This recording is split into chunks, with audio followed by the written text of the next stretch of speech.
How are you? Jalal এদিকে এদিকে। Fine, thank you. তহিদ ভাই, how are you? আমি নাকি আপনাদের উপরে রোজার দিনের ভিতরে জুলুম করতে আছি, এটা কি সত্য? কে বলছে? এখানে আমাকে দর্শকেরা সবাই বলতে আছে রোজার দিন আমি কি জুলুম করতে আছি, মানুষকে কষ্ট দিতে আছি। আমার ইচ্ছা মতো আমরা কাজ করতেছি। আমি কাউকে কষ্ট দিছি আমি? আমরা তো আর আমরা কইরা না বলে এই কাজ করো। আমরা ইচ্ছা মতো আমরা যতটুকু পারি ততটুকু করে দিলাম। আলহামদুলিল্লাহ, শুকরিয়া। আলহামদুলিল্লাহ। আর টাকা পয়সার কোনো সমস্যা আছে? টাকা কোনো সমস্যা নাই, কাজের চাপ আছে?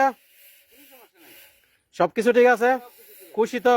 খুশি আলহামদুলিল্লাহ। দর্শক এখন নিজেই আপনারা সবাই আমাদের সহকর্মী যারা আছে সবার মুখ থেকে শুনতে পাচ্ছেন আমি কি মানুষকে কষ্ট দিতে আসি নাকি দিতে আসি না। কষ্ট না।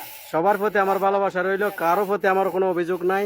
আমার ইচ্ছা সবাইকে আমি দোয়া করতে আছি সবাই যেন ভালো থাকে, সুস্থ থাকে, এই প্রবাসে সবাই যেন নিজ নিজ মায়ের কোলে ফিরে যেতে পারে। এই দোয়া করবেন সবাই। ভালো থাকবেন। আসসালামু আলাইকুম।